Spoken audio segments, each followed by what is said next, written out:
Welcome to the channel, people. This is my Tutorial Tuesday series, and we are going to be talking about how to age wood today, and I have 3 easy techniques for you to give a try. First, I want to talk about the type of wood that we're going to use. We're using common boards. Now, there's 2 different types of woods mostly that you can buy at the store if you're not using scrap wood, and you can purchase them fairly cheap. And if you're going to age a piece of wood for a DIY project, or even if you're building something that you want to have that aged look, this is a nice cheat. And here's why.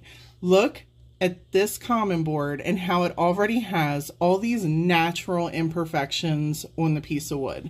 Another type of wood that you can purchase when you're at the store is a poplar board. These are mostly finished, and you can see this has a shine to this joint. It's really nice, and they're actually a lot more work to age. So I tend to stay away from these unless I'm doing a really nice project with a finish. And that way, just adding a tiny bit of aging, these work out really nice, and you don't have to do a lot of prep work when you go to put your stencil on or you go to put your transfers on. You just have to really paint it and you're good to go. The 3 techniques I'm going to teach you today, I feel, are truly some of the easiest ways to accomplish this look, especially if you're a crafter or a DIYer and you do reselling. These are just simple, easy ways to do this. There is a ton of information on YouTube and the internet on how to do this. This is my spin on it, and just giving you guys information. You can use either one of these techniques. They're going to give you different looks as you go, and let me know what you guys think in the comments. For our first one, we're going to use this piece right here because it already has beautiful destruction laid down upon it. So we're not going to have to really beat this up too much, but we are going to add some, little dents and things like that to this piece. The 2 tools I like to use when I'm aging anything or beating up the boards is a chisel and a hammer. Now, this one, again, if you guys, this is a squishy table. See how it's squishy? So I'm just going to add some stability to my piece, and we're just going to put the other 2 pieces on here. And you do not have to do this. If you want to sand the edges, for me, I sand when I'm completely done adding the damage. You can go however you want. If you want to do your ends, kind of like how this one is, go ahead. You don't have to, do little bits, but I just like adding a little bit everywhere on the board.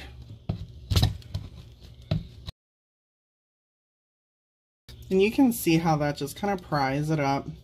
Once we sand it down, it's going to look really nice.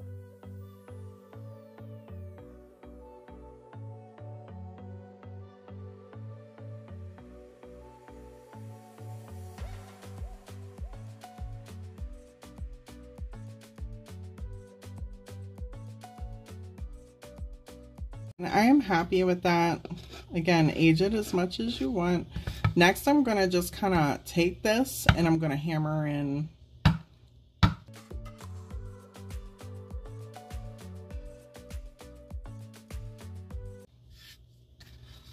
And this just gives it little pecks right there. And then for this one, and you can really, how you want to do this is really up to you. If you want to just kind of rock it back and forth. A lot of hammering. I'm gonna mute this part.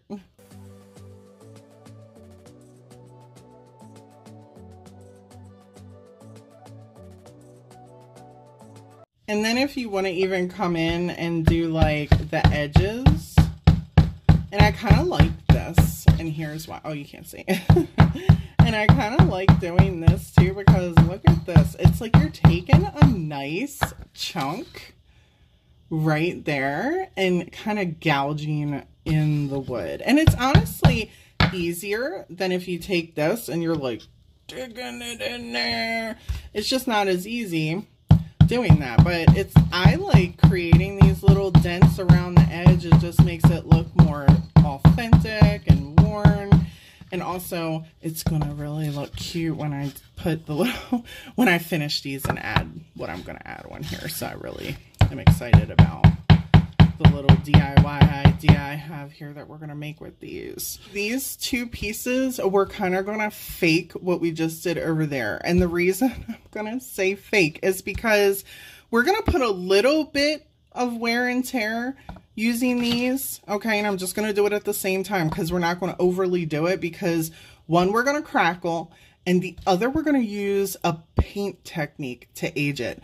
This way you guys have several different options. I have people on my channel complain that they don't like using tools, that it worries them. So I do not want anyone to be worried about that. I want them to feel like they have other options, as well as have different styles that they can give things an aged look too. So for these ones, we're just going to do a light tapping, and I'm not even going to use this. We're just going to use this to do a light tapping one to add some edges, you know, around here, and then that's it. The rest is all going to be paint. And real quick, you know what, I want to show you guys something else. A lot of people sand the edges. Something I really like doing is hammering down your edges. So you can take the corners like this and hammer it in. See how it just pressed it in? I like doing this.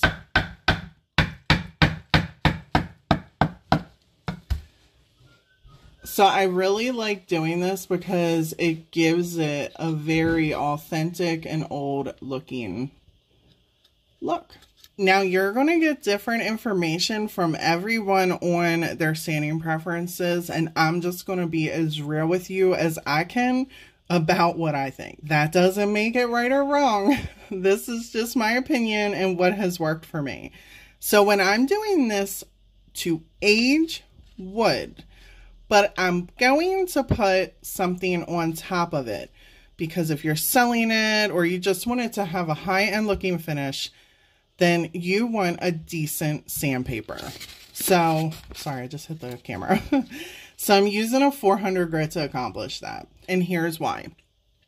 I want this to just be prepped and ready to go. This is going to give me a really nice smooth finish. I want these to be aged.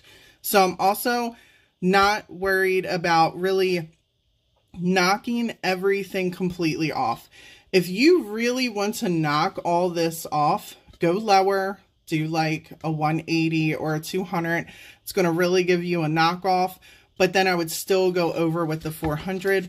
I don't want to knock this off. I just want to keep what we have and make it so we can do our finish. And 400 or 800 for me is something that I like to do on my boards when I'm getting that finished look. Now, I'm not going to sand these in here because it's going to make a mess all over my table. So I'm going to take them outside and sand them. And you're not really missing anything, if I'm being honest. I'm just going to rub the boards with paper. You don't really need me to rub the boards for you, do you? Let me stop joking. I'll be back in a minute. Just going back to why I love these so much, getting common boards, and it's such a nice cheat if you want to make an aged DIY. Look how beautiful that is. Even after I sanded it, like, it has that little bit of a sheen, I guess you want to call it, how this is. See how it's very faint, but I love that about the 400. Like, it automatically, like, it leaves all the dents in there, but it just gives it that smooth sheen for you to be able to DIY with. Now this one, keeping it sweet and simple, we're going to add a little bit of some black paint into these divots, and then we're just going to stain it, and that's it. I thought I was at a black paint firm and it almost fell out, people. I was like, gotta be kidding me. But this is like all I got. Like, what is going on? Where's the rest of my black paint? Okay, so I'm just getting a little tiny, oh, that was too close. I'm just getting a little tiny brush, and we're going to take some of this and we're going to put it in there. And if you really just want to skip this part and you just want to stain it and not have, you go right ahead. You'll see why I'm doing it. I like the way that it kind of just gives it a different color variation. I don't do it in all of them, just a couple of the deep ones. So that way we just have some difference in our colors here as we get our stain on.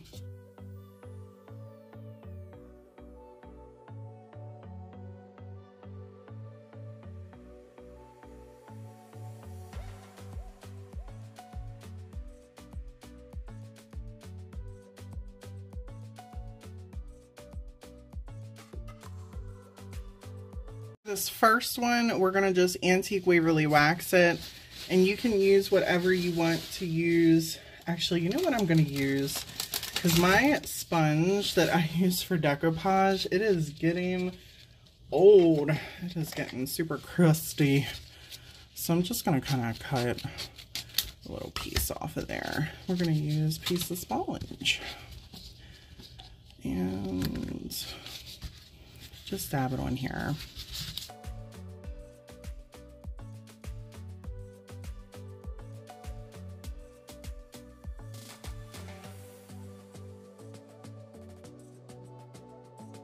As I'm going, you can see how these are popping out. You can color them in if you want. You can leave them. And I like to kind of do a little bit of both.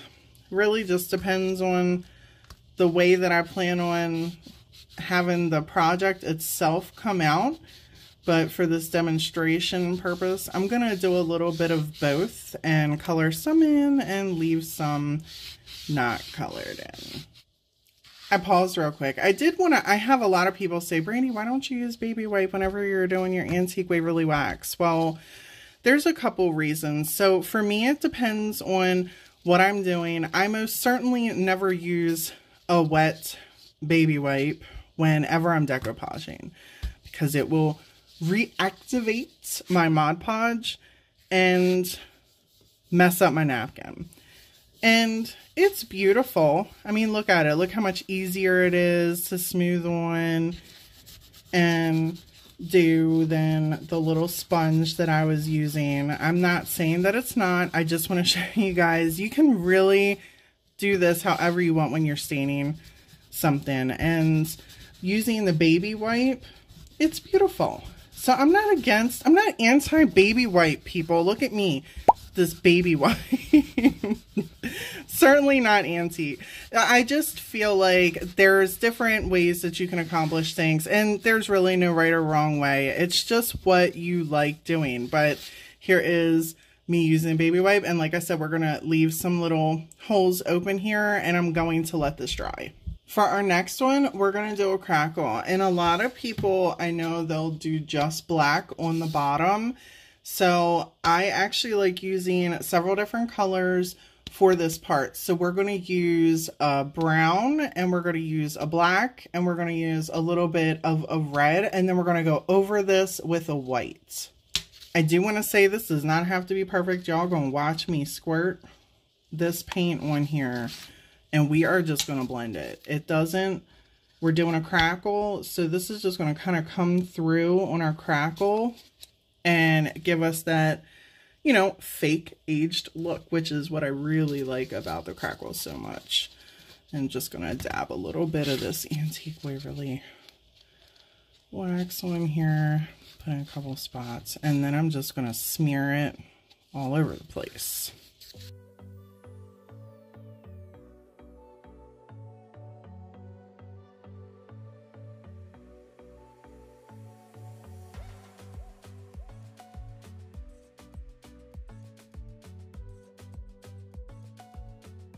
I also like to kind of take and drag the colors. And if, like, obviously this didn't come out very much, so I'm just going to kind of put some more on here just to kind of have it in there. We need to now let this dry so we can put our crackle on here. You guys ever use this stuff? Because if not, I'm here to tell you, you get one shot with this. You get one shot to get your paint on here. So this is all dry, and we're going to take this crackle, we're going to apply one coat on here, let it dry, and then we're going to paint it. When you put your top coat on here, do not go back over it. It's going to pull your paint, it's going to pull the crackle, it's going to be a hot mess. So we're just going to do boom, and then the paint, boom. I don't have the paint. Where is paint so I can go boom?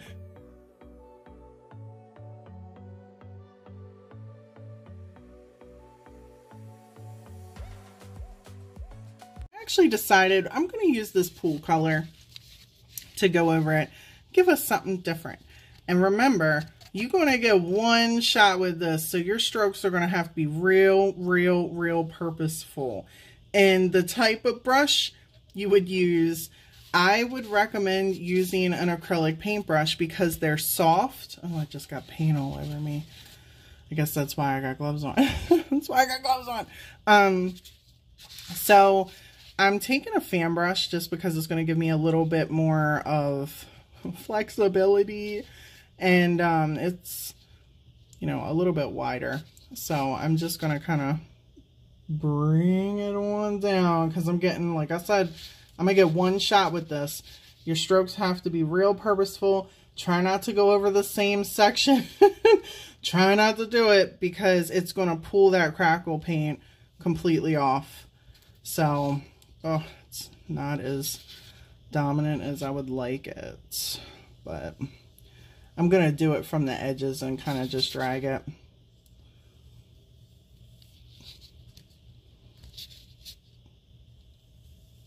No matter what you think in your mind, if it's a good idea to go back over it or not, don't do it.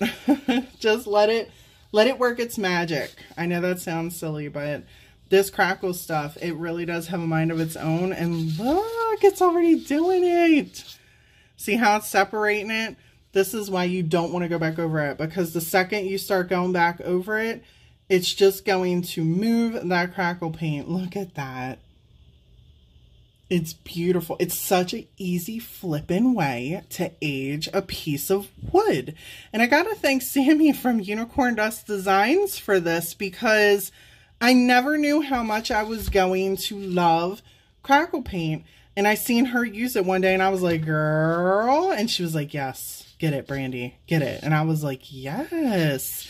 And I don't know if a lot of people realize how easy this stuff is to use, but she also recommended, because she used a couple different ones, she recommended this one. And I gotta tell you, I've used this on furniture, I've used this on wood pieces, DIYs, at just, you know, Dollar Tree stuff. This stuff is the shit. I love this stuff. So Plaid, it's another Plaid product, thank you for that. But look, it's just stunning. It really is. It's just a beautiful way to age. And once this dries, if you want to go back with your packing tape and peel a little bit off as well, it's just absolutely beautiful. If you watch my DIY channel on a regular, you have seen me do this. I've done this once in one of my videos. And what we're really going to do is we're just going to use paint to age this.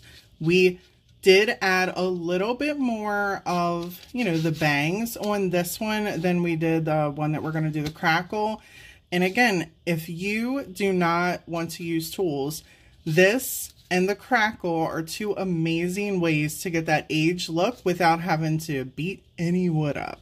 I'm going to use foam brushes for this. I do not recommend using foam brushes on a regular for this, but I just happen to have an abundant amount of them and don't feel like cleaning paintbrushes right now. I'm being lazy. We're going to wing it. We're just painting colors anyway. We ain't hurting anything. But I do like using paintbrushes more, but like I said, this is going to be our undercoat anyhow. For this, we're going to use several different colors as well. We're going to still use the red. We're going to still use the black. We're going to still use the brown. And we're going to bring in this pool color. Okay, and this is going to be a little bit different. We're not going to just pour this stuff anywhere. This stuff is going to be put in places, and we're going to try not and blend this. Okay, so just a tiny bit. And I do the black first because it is the strongest color, and like you just seen on the last board, it really took over the sections with the color. So this way this gets covered up, because we really just don't, we want it to be aged and pretty. We don't always want it to be rustic and dingy. I love rustic as much as the next person, but there's so many creative ways and things that you can do with wood. And I think people don't mess with it that much because it seems like it's a lot of work and it's a lot of time, and it can be, but I absolutely love working with wood.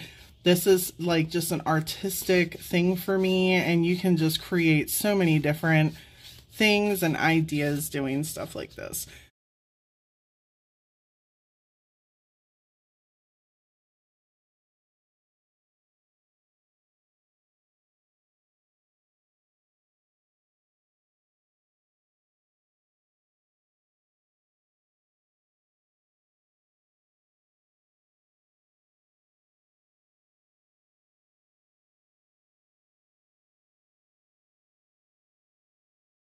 If you're new to my channel, then you have never heard me talk about a crusty bit paintbrush.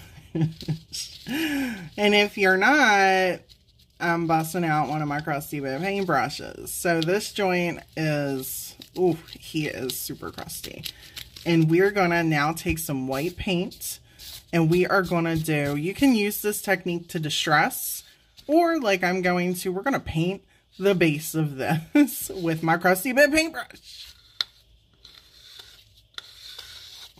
And see how just scraping our crusty bit paintbrush around this joint is just making this look so flippin' old already.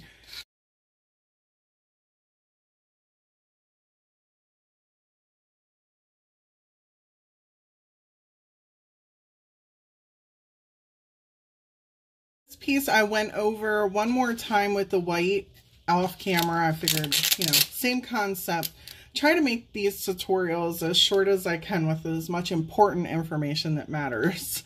So I just went over it one more time. If you want, you can take a nice, you know, heavy duty piece of packing tape, and you can put on top of here. This is going to allow you to kind of just rip some of this off, give it a little bit more of an aged appearance. If you don't want to, you don't have to, but again, without having to sand, just pull it off, and it's just letting some of them colors pop on out. And here are the three pieces. I set them up outside so you guys could get a really good look at them with the sun beating down on them. But that's going to be it for this Tutorial Tuesday. I hope you guys enjoyed these 3 easy ways to age wood. As always, thank you all so much for hanging out with me, and until next time, bye!